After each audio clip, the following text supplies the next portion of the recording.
Good morning. I want to say a little bit about this persuasive oral that we have based on an issue and how to see deeper by listening to poets and also other ways of looking beneath the surface of what's going on in our society. I think the first part of the topic is to try and choose an issue. And with issues, there's probably two ways of looking at it. One, the more obvious type would be where you can obviously take one side or another. Should we let more refugees in or less? But sometimes the issue is a bit more blurry. You might say that education is almost an essentially contested issue. Those kind of issues are maybe hard to get to the bottom of and see exactly what the problem is.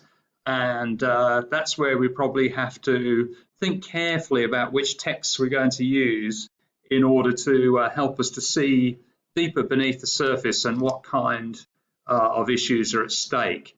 I think with the task, we're trying to say that when it is a live issue, we feel emotional about it. And when you sort of shake us or shove us, we probably feel those emotions first and then we rationalize them. And that's because the issue enables us to access our values, attitudes, and beliefs. Now, often the texts in the 24-hour news cycle kind of trigger those underlying emotions and even stir them up. You wonder at the moment, for instance, why is it that people would think that they would spit at health workers or give them abuse? So there are some texts which seem to serve to just shake people up and let loose their emotions. So we're probably wanting you to find some texts that enable you to go deeper into an issue.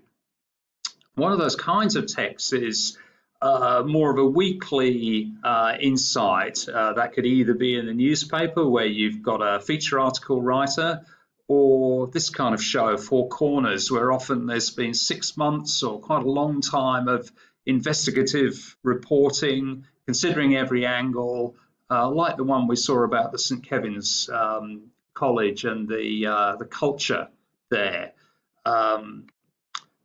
Another way of looking at it is through poetry. We're not trying to analyze the poems to death, but sometimes the poems are almost like search engines. They really enable us to think beneath the surface.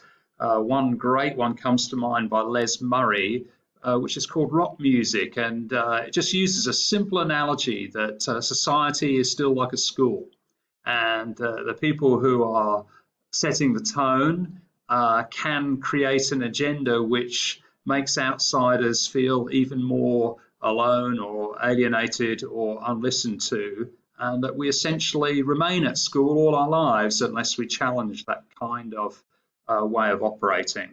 You can see on the right-hand side there the You Can't Ask That program, which is sort of found a brilliant way of being a metaphor for looking under the surface of what's going on in society.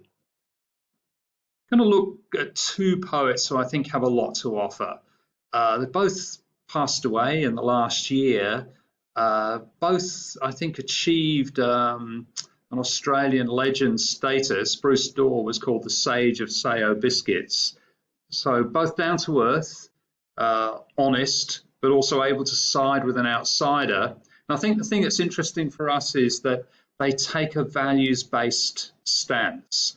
To some extent, it's built upon a religious faith perspective, which gives them a set of values by which to look at society and sometimes stand separate from it and challenge where society does not live up to the deepest values of respecting the dignity of each person. The other thing about both of these poets is that they are intensely good at listening to people who are outsiders. And that's a way, I think, of really considering an issue. I think Gandhi once said that you judge the quality of a society by its ability to welcome in the people who are right at the very edge and right at the very bottom.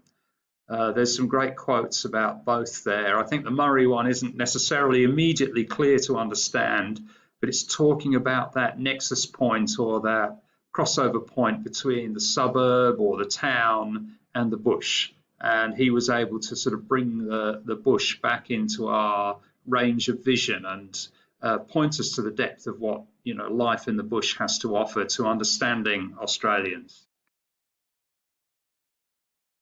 Both poets are asking deep questions. There is a contest about what it is to be truly Australian, and both of them are able to not worry about what powerful or influential people are saying, particularly people who have control of the media or a kind of orthodox position in society that maybe sometimes is represented through kind of breakfast television orthodoxy.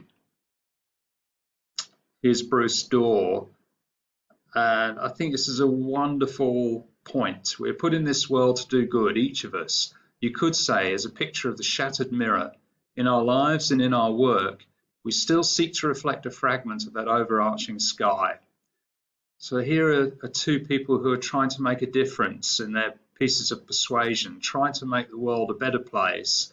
And as Bruce Dorr so rightly says, in our context now, it's hard to get away from issues that this world places before us. We're all experiencing that right now. One of Bruce Dorr's great themes is that of the fact that most of us actually live in suburbs, for all our myths about being, people of the bush and the outback.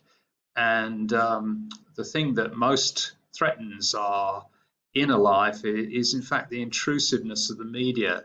And that's probably expressed best in the quote in the middle there. Meanwhile, back at the place where the heart used to be, there is the kind of quiet that comes when the storm ceases and those ravaged creatures, the eyes, creep up from their blinking cellars. And he's trying to say that the eyes are ravaged there because of the way the media faces crash in and intrude. And these faces we've turned into the woven masks of gods. And maybe one thing you're wondering, I certainly am with the COVID-19 reporting, is why on earth we have to listen to what celebrities think is good for us, beaming out their messages of virtue signaling, I think it's called, from their own homes about how great they are at social distancing or washing their hands. That phenomenon is pointing exactly to what Dorr is saying, that there's a deeper self that is being ravaged by this level of media intrusion. And he's pointing to that self that lies underneath the 24-hour news cycle. So sometimes it is good to listen to the poet's voice if you want to see a little bit deeper. He has a wonderful appreciation of what you get from belonging to the group. Perhaps his best poem is called Life Cycle, and it's a really affectionate hymn of praise to Australian sports barracking, something that perhaps we're missing at the moment. But in a way, of course, he's gently pointing to what we're missing. We've turned the sport into our religion, and the irony is gentle, but nevertheless it's there in the pure flood of sound. They are scarfed with light.